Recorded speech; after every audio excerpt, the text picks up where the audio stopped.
Pozdrav svima, moje ime je Zlatko Strunac, dobrodošli u naš treći podcast, sa mnom su Aleksandar Ilić i Nemanja Bogdanov.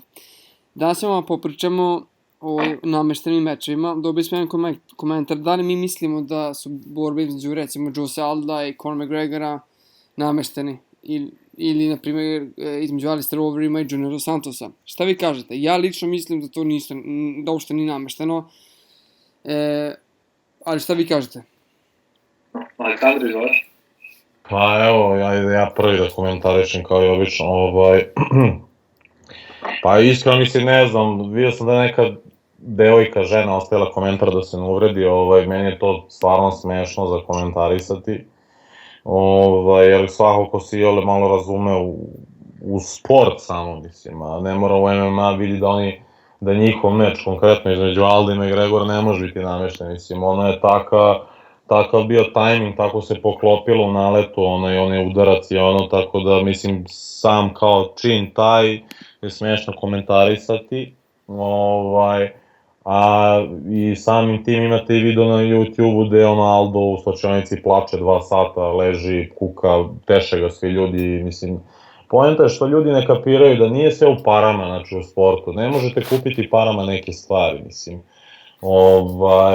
konkretno taj Aldo, mislim, ne znam koliko para je zaradio u životu, čovjek je težak sigurno nekoliko miliona i ja verujem da on za jedan meč uzme između 5 do 10 miliona, kao šampion je pay-per-view i svega, ali koje vi njemu pare možete ponuditi da proda meč za 13 sekundi i to da se onako izblamira za nokaut, gde će to vidjeti, ne znam, 250-300 miliona ljudi, ako ne i više.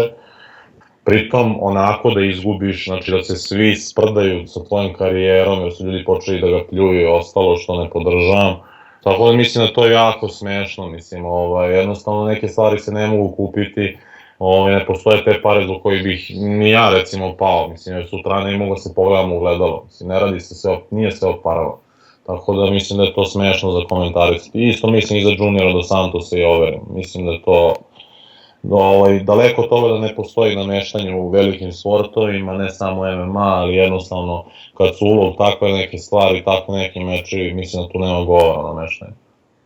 Ja se slažem s tobom, imali smo primjer na našoj sceni, nažalost, recimo na borba između Bob Sappa i Dušana Pajnatovića, tako se Pajnatovića, mislim, to je... A dobro, ali vidi, tu se videlo odmah, bukvalno kao neka loša koreografija, kao da se nisu dogovorili, ga udario u rame, pao. Mislim, ali jednostavno, zna se zašto se dovodi Bob Sapp i zna se šta je tu trebalo da se predstavi i to, mislim, neću da trošim energiju na to, mislim, da spominjem i da veličam to je smešno, ali jednostavno ovakve stvari, mislim, pasti onako za 13 sekundi u špic brade, onaka kontra i mislim, to je smešno za pričati pritom. I da je teo da se namesti, pa mislim, ko bi namestio kaos, kao kladionicu su radi, mislim, strašno. Neće uopšte komentarišem to. Ne, ja se slažem s tom, zato što jedna borba meni bila onako, svetam se Mikey Bisping i Chael Sonnen kad su se borili, ja sam smatrao da Mikey Bisping, mislim, pobedio, sve 3 runde. I ja isto. Ali, kako zove, ipak je Chael Sonnen pobedio. U tim stvarima, to mi se jako ne sviđa što ima. Ali dobro, to je sad politike. To sad već ulazimo u suđenje. Ja sam recimo gledao meč na Tufu gde je momak bio 2 runde na leđima i pobedio meč. Dana White je ustao i bukvalno rekao da ljudi izvinu, šta je ovo, koji kurac, ja ovo nisam vidio u životu, ko je ovaj sudija. Lik je bio 2 runde na leđima, nije ustajao, 5 minuta je bio dominiran i dobio je pobedu. Znači, ja nikad u životu takav nisam vidio sudijsku odluku. A nagledao sam se i što se kaže i krađa i svega, ali, mislim, ko će znati, ludaci šta sude i ostalo. Tako da, to sad ima. Što bi ja samo htio da kažem, uvek se u svim borilačkim sportovima prožima priča oko nameštenih mečeva, zato što u zlatno doba boksa je prodaja mečeva bila jako unosna. Sada već nije, zato što sada imaš silne kamere, imaš silan ulog i silan rizik da ako neko pogrešno proda meč i to se vidi i neko to provali, ta cijela organizacija, ta cijela promocija pada u vodu. I to gubi na kredibilitet i tome dolazi kraj. Sada, svako ko je pogledao tih 13 sekundi protiv McGregora i Alda, vide da to nije iscenirano, nije Aldo zaleteo taktički u McGregorovu pesnicu sa svojom bradom nego desila se kontra. On je dobio udarac i on je pao nokaut. To nije bilo namešteno. To da su hteli da nameste, da su hteli da isceniraju, to ne bi ni približno izgledalo tako kako jeste. Pa i ja mislim. U borilačkim sportima postoji mismatches, kada se na žljebu recimo ili u mečevima stavi jedan borac koji je znatno bolji od drugog. To smo vidjeli u, kako se zove, u Pride-u. Kada bi recimo popularni borci dobijali znatno lošije borce samo da bi oni pokazali svoje umeće. To se dešavalo i to je najbliže nameštenim mečevima što se dešavalo u skorije vreme u istoriji MMA. Stvar kod toga jeste, što čak i ako je namešten lakši protivnik, ne znači da je namešten meč. Zato što će i dalje možda da pobedi onaj lik koji je plus 750 underdog protiv ovog drugog. Evo sad recimo daću vam konkretno primjer iz Rizina, Fedor Emelianenko i Sing Jae-di. Fedor je minus 1500 favorit. Znači sve kladionice kažu da će on pobediti. Sing Jae-di može da ga šutne u glavi, da ga nokautira. To je uvek moguće. To je, znaš, a striker's chance i možda pobedi. Sada, to ne znači da je namešten meč, ali to je najbliže nameštenom meču što se nalazi u MMA trenutno u svakoj kredibilnoj organizaciji.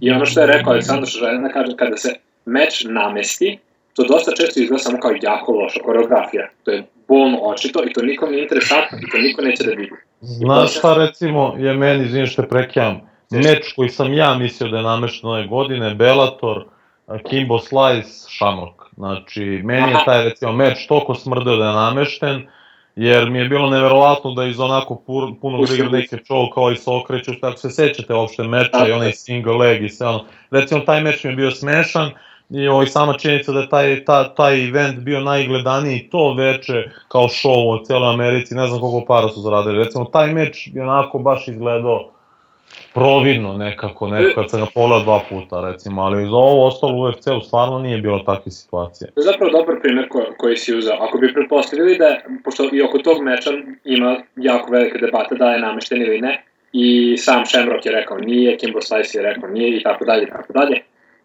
to je izgledalo loše. Ali niko ne može da tvrdi sa sigurnošću da je namešteno. Sada, šta se tu desilo u cijeloj situaciji? Desila se ta stvar da kolokvijalno govoreći, ne do Bog da je namešteno, koliko su samo svi fanovi skočili pri samoj pomisli da je tu prismrdilo na namešten meč, ne do Bože da se ikako dokaže da je to namešten meč, jer onda gotovo, onda cela organizacija gubi sav svoj kredibilitet. Ne mogu da odbranim Shamrocka kako nije uspio da ga zadavi, imao je gušenje tamo skoro potpuno zaključano, ali moram da mu dam kao tračak sumnje, to je čovjek od 52 godine, ako se ne varam. Kimbo Slice možda nije najbolji grappler, fizički je jak, možda se umorio, ne znam šta.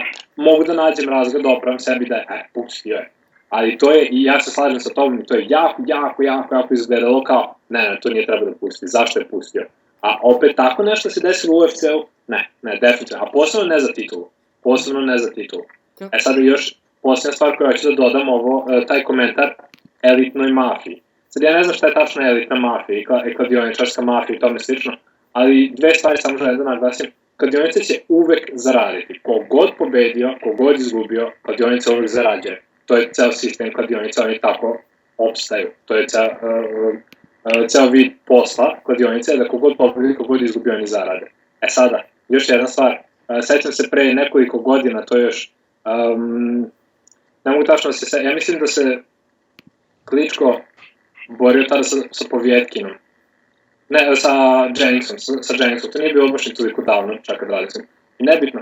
I sećam se jednom razgovoru u boks klubu, gde je raspravo oko toga kako i sada ovo zvuči smiješno, ali sad ću da citiram tu anegdotu, kako gej mafija hoće da povuče Vladimira da se bori protiv Vitalija Klička, zato što to gej mafija hoće da vidi.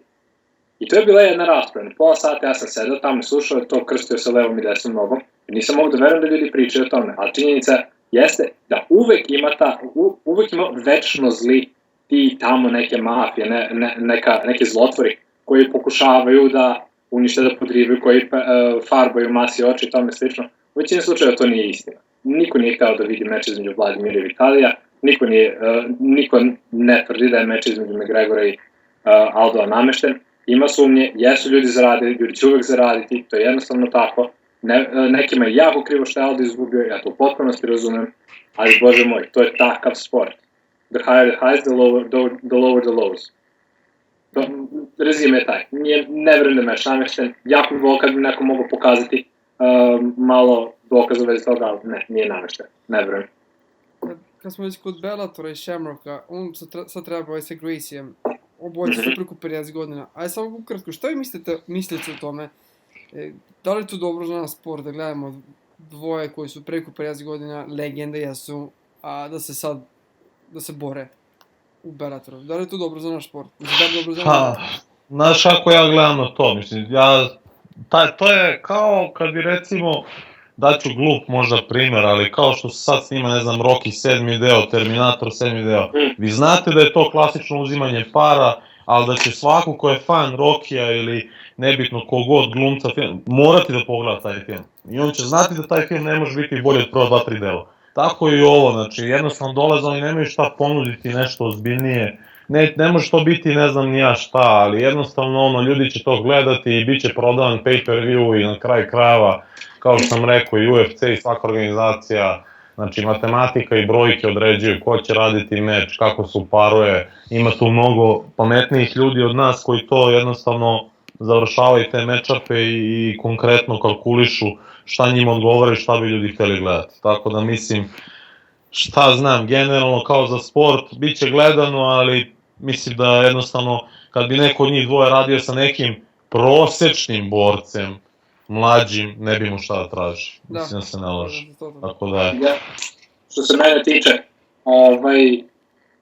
oni su već davno završili svoju borilačku karijeru u smislu da napreduju, da postanu ponovo bitni za sport kao što su nekada bili. Od ovog sada, ja iskreno, oboje su mi dragi borci, Shamrock više nego Gracie, da budem iskren, ne bih hteo da ih vidim da se bore, ne bih hteo da ih vidim povređene, ne bih hteo da vidim, ne daj Bože, da se nešto strašno desi ili da možda neko od njih dvoje pogine, ne kažem da će se to desiti, ali to uvijek postoji kao mogućnost. Najradije bih hteo da se oni povuku i da uživaju svoj status legendi i da treniraju druge borce da nastave dalje. Ali činjenica jeste, ima ljudi koji hoće da gledaju taj meč. Ima ljudi koji će im platiti da odrade taj meč. Stoga ja razumijem da će oni dobiti dobar novac za ovo. Oni su dovoljno pametni kao borci da mogu da se spreme adekvatno. Stoga neka rade, neka odrade najbolje što mogu, neka budu zadovoljni svojom izvedbom, neka se ne povrede, ako uopšte to ima smisla govoriti. Neka zgrnu novac, nek idu, kako da kažem, nazad u legendu. Ne volim ovakve stvari, ne volim te mečeve, ali razumem u neku ruku. Razumem tačnije jedino zato što ti isti borci koje veličamo dobijaju dobar novac za to, jer prodaju svoje ime, a to su opet mukotrpno zaradili.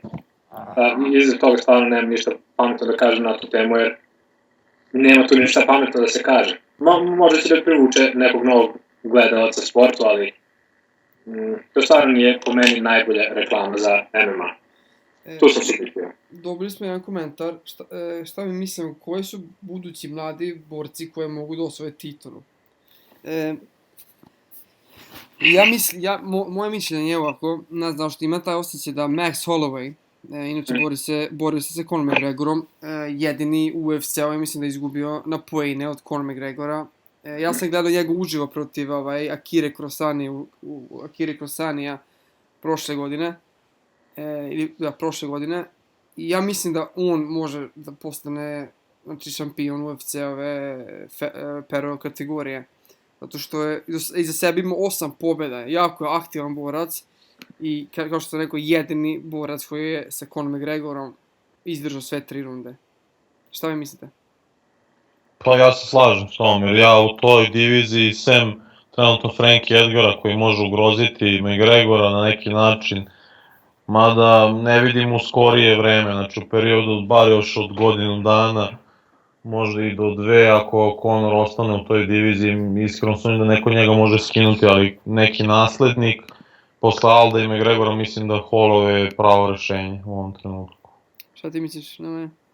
Pa što se tiče Hollowaya, meni on jako simpatičan kao borac baš zbog toga što ima jako visok output, zato što je jako ortodoksan udarač. Što se toga tiče, da li mislim da bi mogo da uzme titulu, ne znam, nisam preterano optimističan što se toga tiče, prvenstveno zbog Aldoa. I ja ne znam kako bi se recimo Holloway snašao sa Frankie Edgarom, na primjer. U svakom slučaju, hoću da ga vidim dalje da se bori. Što se tiče što se tiče Hollowaya, sad zvučite loše, jer je dečko jako mladi. Ne znam da bi ja njega stavio kao mladu nadu, jer on je već na sceni dosta dugo. Ne mogu tačno da prizovem pameti koliko tačno ima borbi, ali Holloway je već uveliko na radaru. On se sada kotira kao jedan od prva dva, možda prva tri kontendera za titulu u pero kategoriji. On je borac na koje bi ja sada hteo ovako lično da skrenem pažnju malo. To su četiri borca koji su meni zapala za oko, sigurno sam su i vama. Prvi je Thomas Almeida. Sada, dosta ljudi su ga primetili kada je nokautirao Brad Picketa. Po dužini ga je nokautirao, ako mogu tako da kažem. Iza sebe ima 4 borbe u UFC-u i sve 4 borbe su dobile bonuse, ili Performance of the Night ili Fight of the Night. On ima 20 pobjeda, nema ni jedan poraz i ja mislim da će to biti momak koji će definitivno da napravi, kako se zove, napravi neku pometnju u bantam kategoriji. Dakle, prvi izbor mi je Thomas Almeida, drugi je jedan Koreanac, Du Hu Choi ili Choi Du Hu, kako god da se izgovara, Korean Superboy.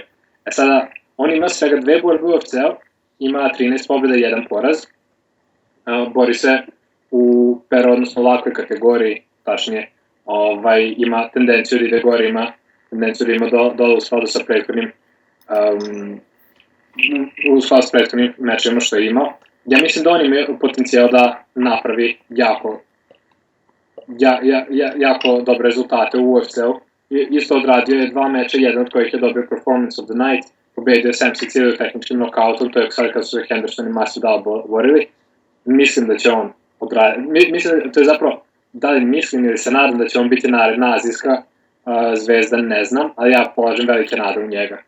Onda još jedan borac koji mi je veoma drag, to je Aljamain Sterling. On je odradio 4 borbe u UFC-u i sada je prekinuo svoj ugovor sa UFC-om i ide u slobodno tržište. Ima 12 pobjeda, nema ni jedan poraz.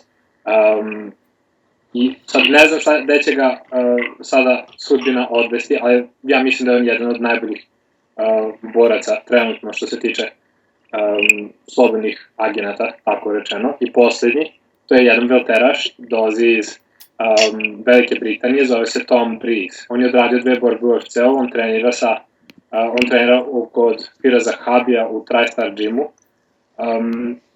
Od ta 2 meča koje je odradio, jedan je bio protiv Irca Katala Pendreda i tehničkim nokautom ga je savladao u prvoj rundi, izgleda je fantastično, ima levi direkt koji je kao snajper i svaki put je pogodio Pendreda u glavu, koliko god je on pokušao da eskivira i bukvalno me polomio lice. I to je čovjek na koga će jako obratiti pažnju u skorijoj budućnosti. On će, kako se zove, da se sastane na Fight Night 83, to je krajem februara protiv Keita Nakamura, ja mislim da će ekspresno da ga završi. I posljednja osoba samo koja bi pomenuo, ako ne bi ga stavio kao prospekt, ali želim da ga pomenem, to je Mirsad Bektić. Sad zašto kažem da nije prospekt, jer ja mislim da on već uveliko pokazao šta je sposoban, ja mislim da je samo pitanje vremena pre nego što on dobije svoj napad na titulu. Nemam dovoljno reći hvala za tog čoveka. Ja stvarno iskreno mislim da to je čovek koji će u jednom trenutku u UFC-u biti šampion ako nastavi da se kreće ovim tokom, iako mu povreda koju izradi, povreda kolena, ne bude ometalo u daljim razvoju. Malo duže. Mirsad Bektić, ja kad sam pričao s njim, kad smo radili intervju, ja mislim da i u intervju rekao i posle kad smo pričali, intervju ja spomenuo da vidit ćeš kad tad će biti UFC-ov šampion, kaže, samo je pitanje vremena, znači ima i samopouzdanje i znači sigurno u to i to mu je jedini cilj. A to ja mislim da je jako važno za jedan borca da zna da će on biti, razumeš, znači nema drugog puta.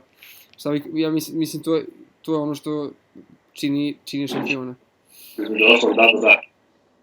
Ubeđen u sebe. Da pređemo na Rizin danas, prvi deo Rizina.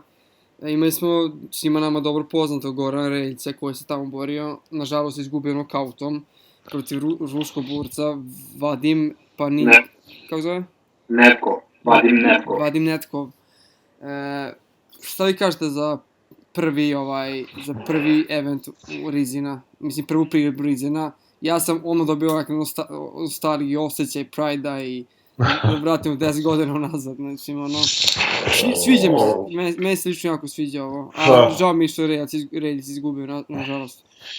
Pa što se tiče Rizina, šta da kažem, mislim, ljudi koji imamo i dan danas fanove koji više vole Pride od UFC-a, pogotovo ta neka starija garda koja je gledala početke MMA, koji su ovde prvi put u Srbiji mogli uopšte i da vidimo, tako da ljubitelji stompova, soccer kickova i ringa, mislim da je to za njih neka prava stvar.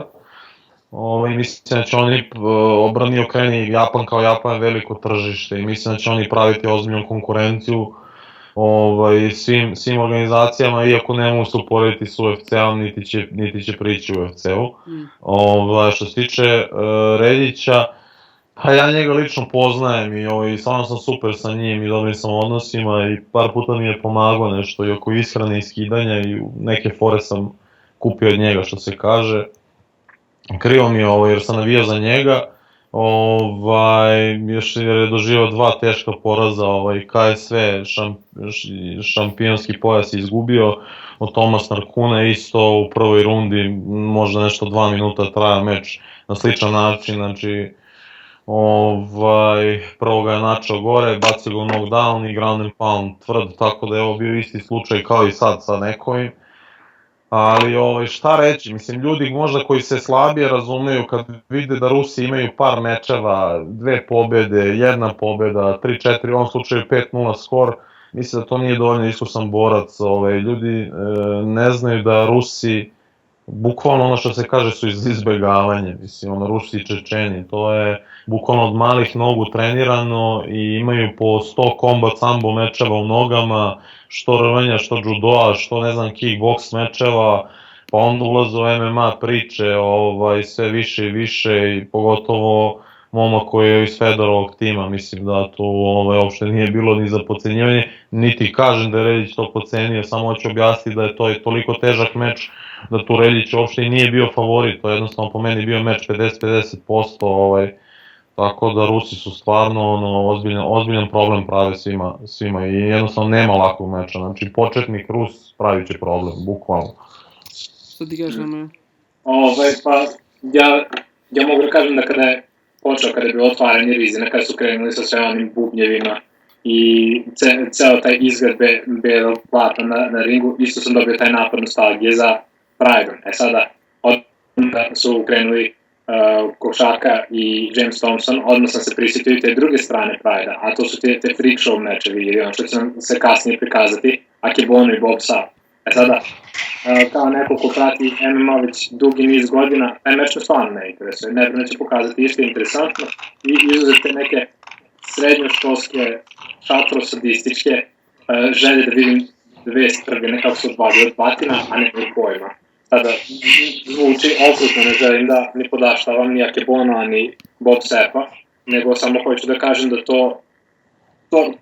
nadao sam se da je MMA scena prevazišla taj aspekt, ali izgleda da nije i siguran sam da japanska publika to voli da gleda, a to će doneti zaradu Rizinu, stoga sam sebi to opravdava. Sad što se tiče Rizina, bilo je tu interesantni borbi, da, to baš Reljić i Nevkov, to je ono što je, jako puno ljudi je gledalo taj meč, jeste Nevkov je bio favorit, ispostavilo se da je sa velikim pravom bio favorit, ja sam se isto nadao da će Reljić da pobedi, mi smo trenirali svoje vremeno u Ultra Fight klubu, u jednom kampu, i baš, opet, imao sam taj sentiment i želje da on pobedi, no, eto, Nevkov je nastavio. King Mo Laval, on mi se isto pokazao kao baš se ispao kao Pride borac. Izgubio je taj nalet u početku meča, prva runda koja traje 10 minuta, i onda lepo mic po mic dočekao je McDermotta, lupio ga desnim krošeom i tu ga je završio manje više. Taj meč je možda mogao biti završen malo ranije, ali svi znamo da japanske sudije više vole da prekinu malo kasnije, no malo ranije, tako da činilo mi se kao Pride, ne budim se nešto previše. Ali ono što moram priznati da me bolelo je bila Shinya Aoki i Kazushi Sakuraba. Ja sam veliki fan Sakurabe, ali sam još veći fan Shinya Aokija. Ja znate svi vi, da Shinya Aoki baš eksplicitno dadu znanje kad nekog protivnika ne voli. I prijezi sa tim sadističkim stilom borbe kada voli da nateže ruke, da nabija recimo podlakticu u oči, u grlo i tome slično, da izvuče neku polugu i onda da proba čak i da polomi protivniku zglobe, kao što smo videli da je uradio sa Hirotom. Sada ovdje smo videli skoro drugačijeg Aokija, videli smo Aokija koji je odmah sručio na pod, odmah prešao mount i zadavao udarce preko rukavica, preko otvorenim dlanovima u uši i tome slično. Svi su oni dosta jaki udarci, napravili su štetu, a smo po prvi put videli Aokija koji žuri da završi meč. Nakon pobjede nisam video istog onog Aokija koji se jako raduje što je pobedio, vidio sam Aokija koji je upravo pred japanskom publikom porazio svog sopstvenog uzora, a to je Sakuraba. I on je to sam rekao, ja sam siguran da mu je taj meč Aokiju pao mnogo teže nego njegov poraz od Alvareza, ne mogu da tvrdim, ali nije mi izgledalo da je Aoki ušao taj meč sa istom željom da pobedi, da ne kažem da povredi, sa kojom inače ulazi. Sa svim tim na umu. Kada podvučem ceo taj emocionalne skokove i padove koje sam imao gledajući Rizin, moram podvučem, kažem da ja sam uživao. Ja sam uživao, nemam ništa protiv toga da kažem da bile freak show mečeva, bile meča na kojima momci izgledaju kao su jako na steroidima. Bilo je toga da momci nisu imali pojma šta rade, neki su odlični i koji su me oduvali, prvenstveno govorimo o Nerkovu koji me stvarno oduševio. Sve što mogu da kažem, ovo je bukvalno Pride 2.2, ja sam srećan, ja sam zadovoljan sa tim. Ne znam što će drugi misliti, elitisti će reći da je to surovo, sirovo i tako dalje. Ja neću, neka rade šta hoće, rade dobru stvar, tako svoje. Imamo ovaj vikend, u subotu se bore Condit i Carlos Condit i Robbie Lawler. Dajte vaše prognoze, šta mislite, ko će pobediti, kako? Svakako dobar meč, poslastica za sve fanove MMA, mislim da će tu biti ono što se kaže kvalitetno peglanje i tučnjava, oba borca su tvrda, vole da rade stand-up, vole dobar brawl i sve živo. Mislim da je Carlos Condit što se toga tiče malo šareniji u stand-upu, ali da je opet Robbie Lawler možda malo tvrđi. Ne znam šta bih rekao, meni je draži Carlos Condit i mislim da ima prednost samo na meču što ima bolji ugao, ali da opet je tu neki blagi favorit Robbie Lawler. Sad šta će se desiti na tom meču, jer je teško je Robbie Lawlera podceniti, pogotovo kad izgubi 2 runde od recimo Rory McDonalda i onda u 3. rundi onakav comeback napravi, gubi meč protiv Meli Menkoffa i napravi onakav comeback, tako da milion nekih njegovih primjera imamo gde se on vraća, tako da njega bukvalno ne smete otpisati i bukvalno s njim morate ono što se kaže do posljednjeg sekunda raditi meč. Ja bih volao da Carlos pobedi, a šta će biti konkretno vidjet ćemo. Što se mene tiče, odvažit ću se da kažem, mislim da će Carlos Condit da pobedi. Šta više prednost koju vidim kod Condita nad Lawlerom jesu konkretno njegovi kikovi koji su izuzetno neortodoksni, to smo videli u njegovom meču sa Georges St. Pierre-om. On baca levi high kick iz nekih, pa reći, nebuloznih položaja tela i uspe da pogodi. Sa druge strane, Robbie Lawler je pokazao da on ima problem sa konkretno low kickovima. On nema tendenciju da čekira low kickovi, to smo videli između ostalog i u meču sa Manhoffom koji se pomenuo. Jako puno low kickova zna da primi. U prvom meču sa Hendricksom isto primio par low kickova koji su ga možda dovoljno usporili i da navuku sudije na Hendricksovu stranu, no to opet ne mogu da tvrdim. Tu bi još dodao da Condit ima jako dobre laktove koje je pokazao protiv Thiago Alvesa i između svega toga, poslednja stvar što je dodano na celu tu jednačinu jeste upravo Jackson Winkle-Jones gym, što ja smatram da je najbolji gym na svetu, to je opet subjektivno mišljenje. Između svega toga, ja verujem da Carlos Condit će pobediti Robbie Lawlera, verujem da će prvu, možda čak i drugu rundu Condit da izgubi i onda će u 3. da nađe rešenje za Lawlera, koji ima dosta, neću da kažem jednostavan, ali, kako da kažem, jednostran pristup borenju i naći će rešenje za njegovu puzlu, da tako kažem, pobedit će ga. Mislim da će ga pobediti, verujem da će biti odluka sudija posle 5 rundi i da će Carlos Condit biti nov šampion.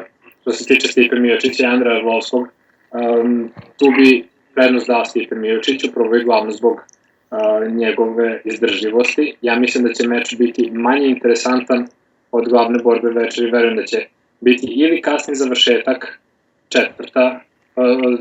treća runda i da će biti relativno monoton, verujem da će Stipe Miocić pokušati da pribije Arlovskog uz žicu, da ga izmori, možda ga prevede u parter i onda da ground and poundom pobedi. Stoga moje pretpostavke su Stipe Miocić, treća runda, tehnički nokaut i Carlos Condit jednoglasnom odlukom sudija. Ja mislim između Condita i Lawlera, Robbie Lawlera, da će Lawler da pobedi. I mislim da će biti vrlo slična borba kao što je bila sa Rory McDonaldom. Imam taj osjećaj, lično sam velik fan i Condita i Robija, ali ja mislim da će biti vrlo slična borba kao prošla što je bila njegova protiv Rory McDonalda.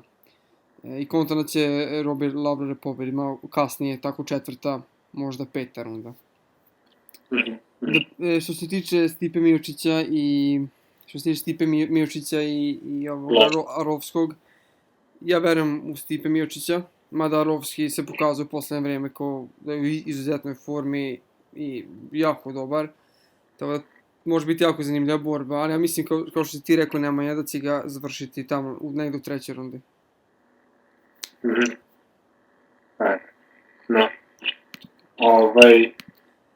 Vidjet ćemo sada, s obzirom da ti misle da će Lawler pobediti, ja mislim da će Condit pobediti, eto, i Aleksandar naginje više ka Conditu iz sentimentalnih razloga. Vidjet ćemo baš ko će biti pobednik. U svakom slučaju, eto, u sledećem izdanju ćemo vidjeti ko je bio u pravu.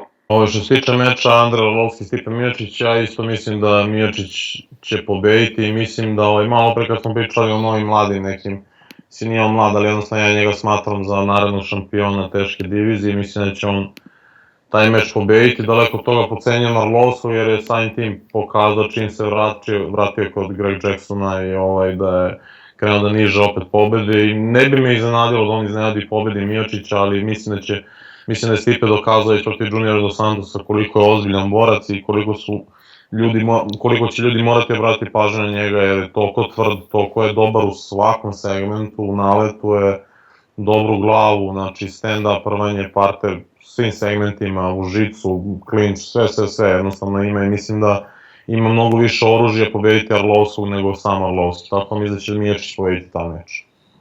Hvala vam za danas i čujemo se ovih dana. Važi, čao. Pozdrav, čao.